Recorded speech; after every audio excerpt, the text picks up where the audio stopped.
नमस्कार दोस्तों, स्वागत है आपका एक बार फिर से हमारे YouTube चैनल के एकदम लेटेस्ट वीडियो में। दोस्तों, अगर आप इस वीडियो को पूरा देख लेते हैं तो आपको और किसी भी वीडियो को न्यूज़ के लिए देखने की ज़रूरत नहीं पड़ेगी। यहाँ पर आपको दिन भर की तमाम बड़ी खबरें देखने को मिलेगी। चलिए जान लेते हैं पहली खबर। कोलकाता रेप मर्डर केस, प्रदर्शनकारियों ने बैरिकेड तोड़े, पथराव किया, पुलिस का लाठीचार्ज, वाटर कैनन चलाई, आंसू गैस के गोले भी छोड़े। भाजपा का कल बंगाल बंद का ऐलान। जी हाँ दोस्तों, ट्रेनी डॉक्टर के रेप और मर्डर केस के बाद पश्चिम बंगाल की मुख्यमंत्री ममता बनर्जी के इस्तीफे की मांग को लेकर मंगलवार 27 अगस्त को बड़ी संख्या में छात्रों ने सड़कों पर आकर प्रदर्शन किया। छात्रों ने इसे नबन्ना अभियान नाम दिया। इसे रोकने के लिए सरकार ने 6000 पुलिस जवान तैनात कर दिए। कोलकाता के प्रसिद्ध हावड़ा ब्रिज को सील कर दिया गया। रैली दोपहर करीब 12:15 बजे शुरू हुई, लेकिन नबन्ना तक नहीं पहुंच सकी। इसकी वजह पुलिस की बैरिकेडिंग रही। कई रास्तों को बंद किया, ड्रोन से निगरानी की गई। छात्रों ने हावड़ा से लगे संतरा गाछी में बैरिकेडिंग को तोड़ दिया। इसके बाद पुलिस ने लाठीचार्ज किया। भीड़ को तितर बितर करने के लिए आंसू गैस के गोले भी छोड़े और वाटर कैनन भी चलाई गई। चलिए जान लेते हैं अगली खबर। प्रधानमंत्री मोदी ने पुतिन से की फोन पर बात। 2 महीने में दूसरी बार यूक्रेन जंग पर चर्चा। एक दिन पहले बाइडेन को भी किया था फोन। क्या युद्ध होने वाला है खत्म? जी हां दोस्तों, यूक्रेन दौरे से 4 दिन बाद प्रधानमंत्री नरेंद्र मोदी ने रूस के राष्ट्रपति व्लादिमीर पुतिन से भी बात की है। मोदी ने सोशल मीडिया प्लेटफॉर्म एक्स पर मंगलवार को इसकी जानकारी दी। उन्होंने लिखा कि पुतिन से भारत रूस की स्पेशल और स्ट्रेटेजिक पार्टनरशिप को मजबूत करने को लेकर बात की है। उनसे रूस यूक्रेन जंग को लेकर भी विचार साझा किए हैं। दोस्तों, आपको बता दें, 2 महीने में ऐसा दूसरी बार हुआ है जब प्रधानमंत्री मोदी की जंग रोकने को लेकर रूस के राष्ट्रपति पुतिन से बात हुई हो। इससे पहले मोदी 8 जुलाई को रूस दौरे पर भी गए थे। तब भी दोनों नेताओं के बीच इसी मुद्दे पर चर्चा हुई थी। वहीं आपको बता दें, एक दिन पहले ही प्रधानमंत्री मोदी ने अमेरिकी राष्ट्रपति जो बाइडेन से भी फोन पर बात की और वहां पर भी युद्ध से संबंधित बातचीत की गई है। चलिए जान लेते हैं अगली खबर।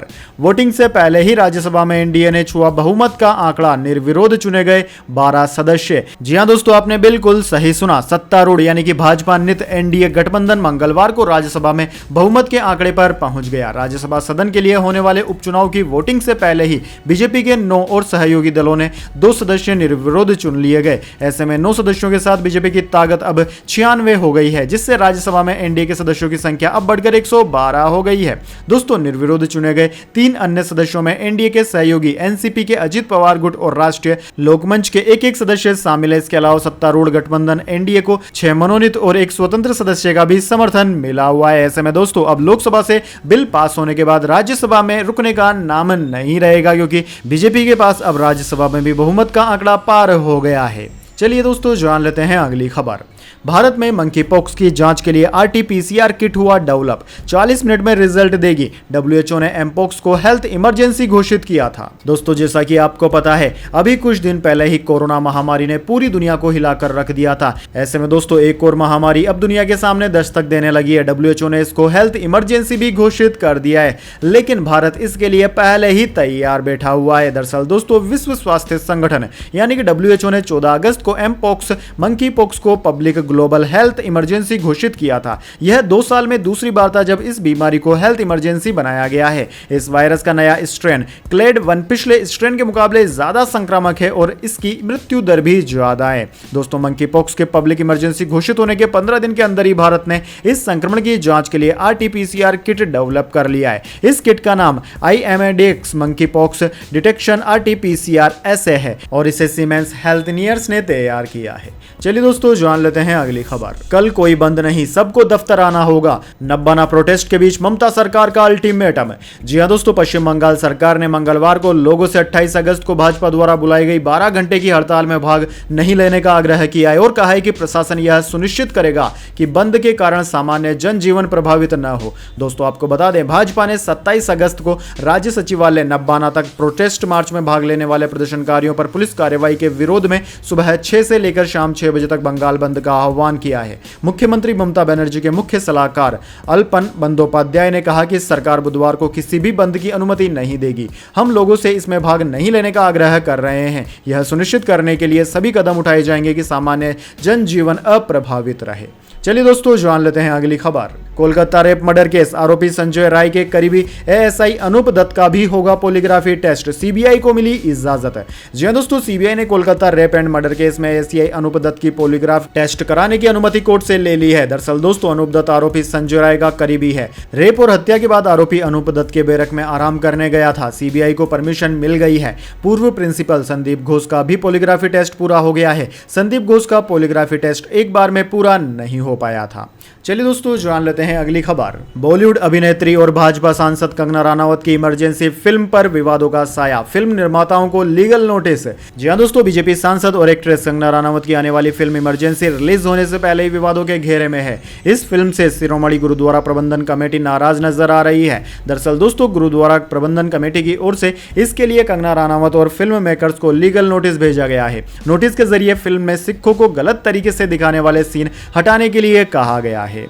चलिए दोस्तों जान लेते हैं अगली खबर। जम्मू कश्मीर में भाजपा की तीसरी लिस्ट में 29 नाम। कल जो लिस्ट वापस ली उसके 28 प्रत्याशी रिपीट हुए। वैष्णो देवी सीट से कैंडिडेट को बदला गया। जी हां दोस्तों, जम्मू कश्मीर विधानसभा चुनाव के लिए बीजेपी ने मंगलवार को 29 कैंडिडेट्स की लिस्ट जारी की थी। इसमें सेकेंड फेज के 10 और थर्ड फेज के 19 उम्मीदवारों के नाम है। दोस्तों पार्टी ने 26 अगस्त को 5 घंटे में 3 लिस्ट जारी कर दी थी। सुबह 10 बजे जारी लिस्ट में 44 नाम थे। विरोध हुआ तो लिस्ट वापस ले ली गई। इसके 2 घंटे बाद 15 नामों की नई लिस्ट जारी की गई। 3 घंटे बाद सिंगल नाम की एक और सूची सामने आ गई है। वैसे दोस्तों आपकी जानकारी के लिए बता दें, विपक्षी पार्टियों ने गठबंधन कर लिया है। ऐसे में बीजेपी के लिए जम्मू कश्मीर की राह अब आसान नहीं रही है। चलिए जान लेते हैं अगली खबर। नेशनल कॉन्फ्रेंस की दूसरी लिस्ट, 32 कैंडिडेट्स के नाम आए सामने। उमर अब्दुल्ला गांदरबल से चुनाव लड़ेंगे। अब तक 50 उम्मीदवार हुए घोषित। जी हां दोस्तों, जम्मू कश्मीर विधानसभा चुनाव के लिए नेशनल कॉन्फ्रेंस ने मंगलवार 27 अगस्त को दूसरी लिस्ट भी जारी कर दी। इसमें 32 नाम है। पूर्व मुख्यमंत्री उमर अब्दुल्ला गांदरबल से और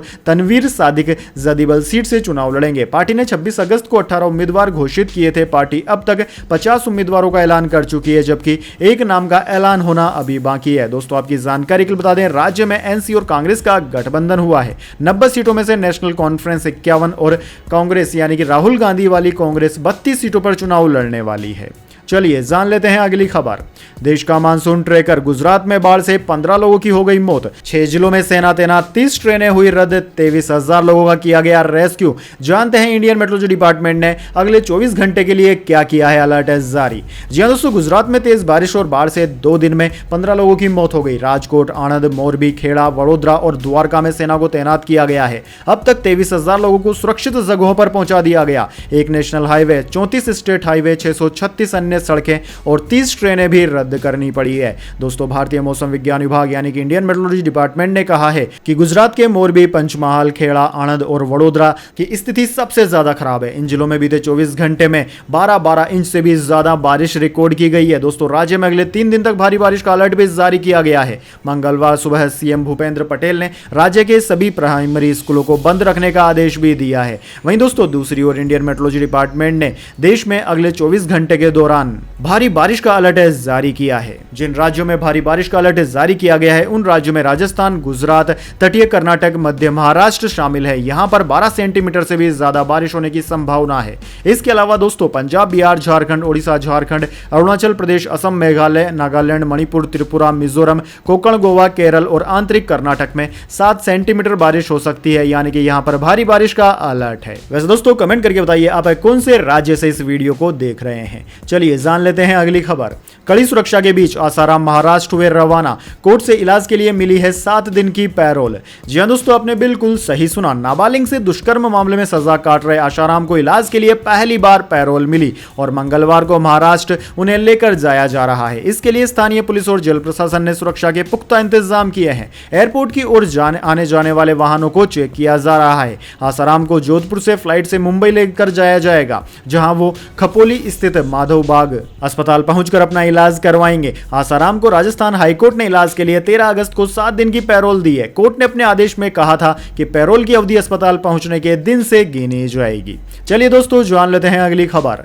अरविंद केजरीवाल की न्यायिक हिरासत 3 सितंबर तक बढ़ी। सीएम बोले शुगर लेवल डाउन हो रहा, लंच की मांग भी की। सीबीआई ने 14 दिन की कस्टडी और मांगी थी, लेकिन हाईकोर्ट ने सीबीआई से कर दिया साफ साफ इनकार। जी हां दोस्तों, दिल्ली शराब नीति से जुड़े सीबीआई केस में सीएम अरविंद केजरीवाल की न्यायिक न्यायिक हिरासत को मंगलवार को 3 सितंबर तक के लिए बढ़ा दिया गया। अरविंद केजरीवाल तिहाड़ जेल से वीडियो कॉन्फ्रेंसिंग के जरिए राउज एवेन्यू कोर्ट में पेश हुए थे। उन्होंने कोर्ट को बताया कि उनका शुगर लेवल डाउन हो रहा है, इसी वजह से लंच करने की इजाजत मांगी है। सीबीआई ने 14 दिन की जुडिशियल कस्टडी की भी मांग की थी, लेकिन अदालत ने 1 हफ्ते की हिरासत बढ़ाई है। इससे पहले 20 अगस्त को लोअर कोर्ट ने केजरीवाल की न्यायिक हिरासत 27 अगस्त तक के लिए बढ़ा दी है। यानी कि दोस्तों केजरीवाल की जेल से बाहर आने का इंतजार लगातार बढ़ता ही जा रहा है। वैसे आपको क्या लगता है, केजरीवाल कब तक जेल से बाहर आ पाएंगे? कमेंट बॉक्स में अपनी प्रेडिक्शन जरूर दीजिए। चलिए जान लेते हैं अगली खबर। महिला T20 वर्ल्ड कप के लिए भारतीय टीम का हो गया ऐलान। हरमनप्रीत कौर कप्तान। भारत का पहला मुकाबला 4 अक्टूबर को न्यूजीलैंड से होगा।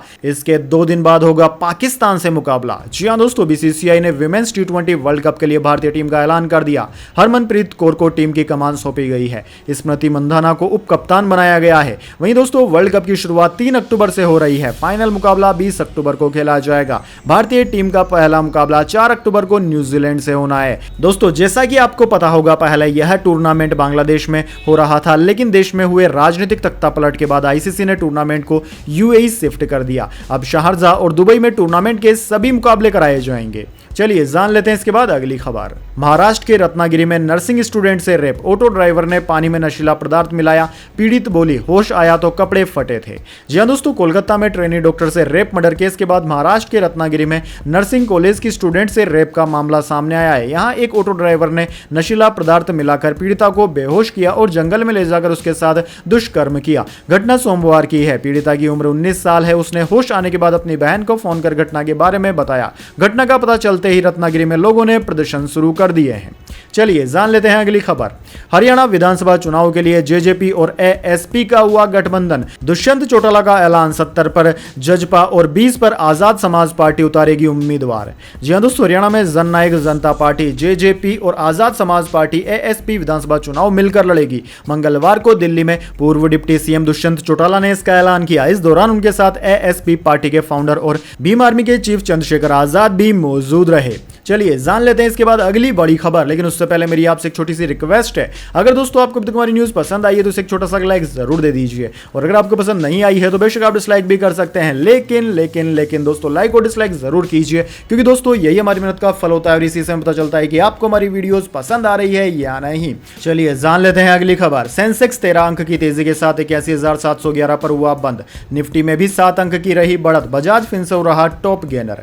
जी दोस्तों, सेंसेक्स 27 अगस्त को 13 अंक की तेजी के साथ 81,711 के स्तर पर बंद हुआ। वहीं निफ्टी में भी 7 अंकों की तेजी रही। यह 25,017 के स्तर पर बंद हुआ। सेंसेक्स के 30 शेयरों में से 19 में गिरावट और 11 में तेजी रही। निफ्टी 50 के 50 शेयरों में से 31 में गिरावट और 18 में तेजी रही। बजाज फिनसर्व निफ्टी का टॉप गेनर रहा। वैसे दोस्तों बात करें निफ्टी 50 के टॉप 3 गेनर्स की और टॉप 3 लूजर्स की, तो निफ्टी 50 के टॉप 3 गेनर्स में बजाज फिनसर्व, एसबीआई लाइफ और मारुति सुजुकी रहे, जबकि निफ्टी 50 के टॉप लूजर्स में JSW steel, Titan, Hindustan Unilever रहे। चलिए जान लेते हैं इसके बाद अगली बड़ी खबर। Gold silver price today. सोने की कीमतों में आज रही गिरावट, चांदी में भी आई मामूली गिरावट। जी हां दोस्तों, सोने और चांदी की कीमतों में आज गिरावट देखने को मिली है। चांदी की कीमतों में भी गिरावट आई है। इंडियन बुलियन ज्वेलर एसोसिएशन की वेबसाइट के अनुसार आज सोने का रेट 10 ग्राम के हिसाब से देखें तो 71,864 रुपए पर आ गया, जबकि चांदी का रेट 1 किलो के हिसाब से देखें तो 86,140 रुपए प्रति किलोग्राम पर आ गया है। दोस्तों आपको बता दें, सोने और चांदी की कीमतें हर रोज परिवर्तित होती है। ऐसे में आपको सोने और चांदी की कीमतों की जानकारी रखना जरूरी है, क्योंकि आप सोने और चांदी में निवेश कर सकते हैं और यह निवेश का आपके लिए एक बहुत ही अच्छा ऑप्शन हो सकता है। चलिए जान लेते हैं अगली खबर। तालिबान ने महिलाओं के खुले में बोलने पर लगा दी रोक। कहा आवाज सुनकर पुरुषों का मन भटक सकता है, मर्दों को घुटने तक शरीर ढकना होगा।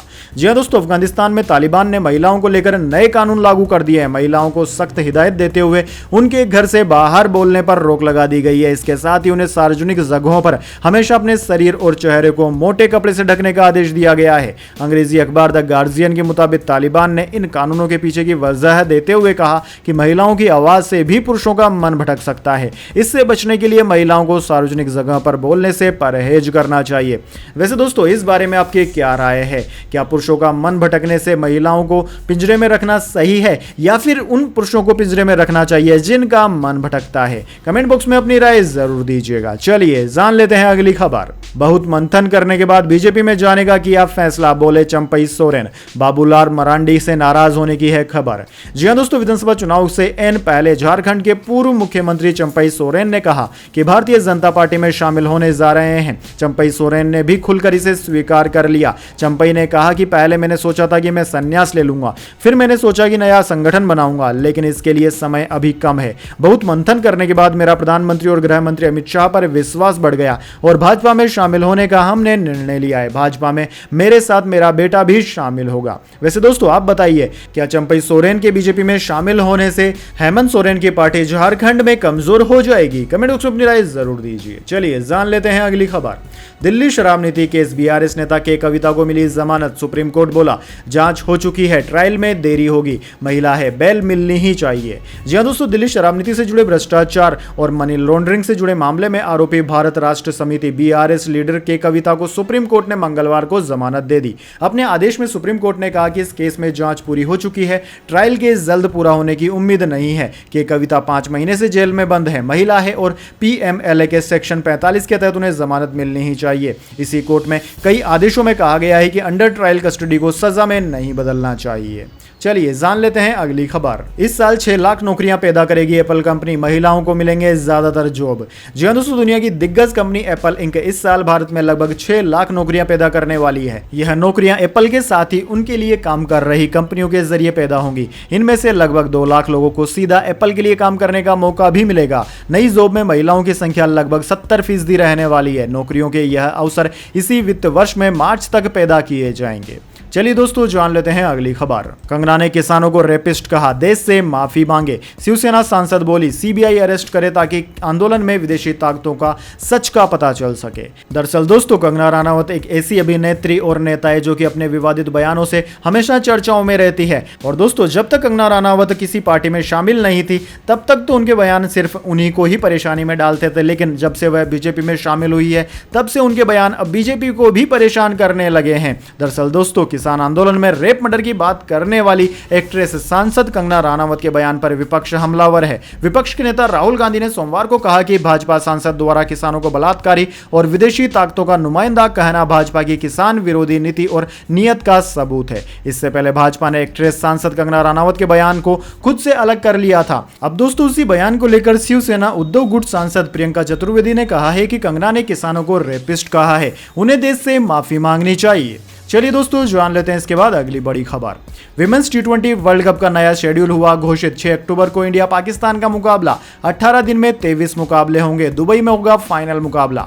जी हां दोस्तों, इंटरनेशनल क्रिकेट काउंसिल आईसीसी ने महिला टी20 वर्ल्ड कप का नया शेड्यूल घोषित कर दिया। टूर्नामेंट 3 अक्टूबर से शुरू होगा और 20 अक्टूबर तक चलेगा। भारत पाकिस्तान का मुकाबला 6 अक्टूबर को दुबई में होगा। इसी स्टेडियम में फाइनल मुकाबला भी खेला जाएगा। महिला टी20 वर्ल्ड कप पहले बांग्लादेश में खेला जाना था, लेकिन देश में हुए राजनीतिक पलट के बाद आईसीसी ने टूर्नामेंट को यूएई में शिफ्ट कर दिया था। चलिए जान लेते हैं अगली खबर। मार्क जकरबर्ग का खुलासा, फेसबुक पर दबाव डालती थी अमेरिकी सरकार, कोरोना से जुड़े मीम तक हटाना चाहते थे, कहा अफसोस है पहले नहीं बोल पाया। जी हां दोस्तों, मेटा चीफ मार्क जकरबर्ग ने आरोप लगाया है कि जो बाइडेन कमला हैरिस प्रशासन ने कोविड से संबंधित पोस्ट को सेंसर करने हटाने के लिए उनकी कंपनी पर बार बार दबाव डाला। उन्होंने जुडिशियल कमेटी को लिखी चिट्ठी में यह आरोप लगाए। उन्होंने कहा कि सरकार का यूं दबाव डालना गलत था। उन्हें अफसोस है कि वह पहले इस मुद्दे पर ज्यादा नहीं बोल पाए। मार्क जकरबर्ग ने चिट्ठी में लिखा है कि 2021 में कई महीने तक बाइडेन प्रशासन ने उन पर दबाव डाला, यहां तक कि वे कोविड-19 से जुड़े मीम्स तक को हटाना चाहते थे।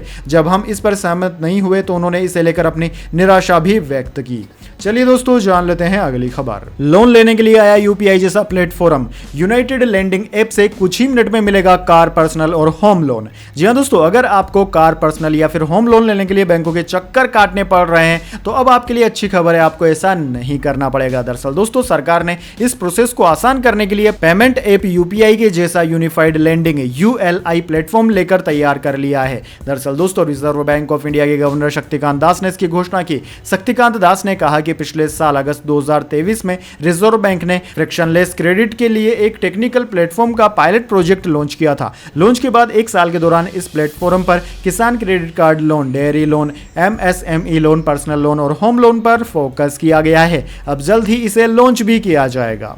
चलिए दोस्तों, जान लेते हैं अगली खबर। वर्ल्ड क्रिकेट में भारत का दबदबा, जय शाह निर्विरोध चुने गए आईसीसी के नए चेयरमैन। जी हां दोस्तों, भारतीय क्रिकेट कंट्रोल बोर्ड बीसीसीआई के सचिव जय शाह को लेकर एक बड़ी खबर सामने सामने आई है। दरअसल दोस्तों वो इंटरनेशनल क्रिकेट काउंसिल आईसीसी के नए सरपंच बन गए हैं, यानी कि दोस्तों वे नए चेयरमैन बन गए हैं। जय शाह अब ग्रेग बार्कले की जगह लेंगे। जय शाह आईसीसी चेयरमैन पद के लिए आवेदन करने वाले अकेले आवेदक रहे। ऐसे में चुनाव नहीं हुआ और जय शाह को ही निर्विरोध चुन लिया गया। दोस्तों आपको बता दें, आवेदन की आखिरी तारीख मंगलवार 27 अगस्त थी। आईसीसी के मौजूदा चेयरमैन ग्रेग बार्कले का कार्यकाल 30 नवंबर को खत्म हो रहा है। वो लगातार दूसरी बार इस पद पर रहे, मगर उन्होंने हाल ही में तीसरे कार्यकाल की दौड़ से खुद को अलग कर लिया है। ऐसे में खेल की वैश्विक संचालन संस्था आईसीसी में जय शाह के भविष्य की दावेदारी काफी मजबूत मानी जा रही थी। चलिए दोस्तों जान लेते हैं अगली खबर। इजरायली सेना ने हमास के कैद से एक बंधक को छुड़ाया। गाजा में जमकर बरपाया कहर।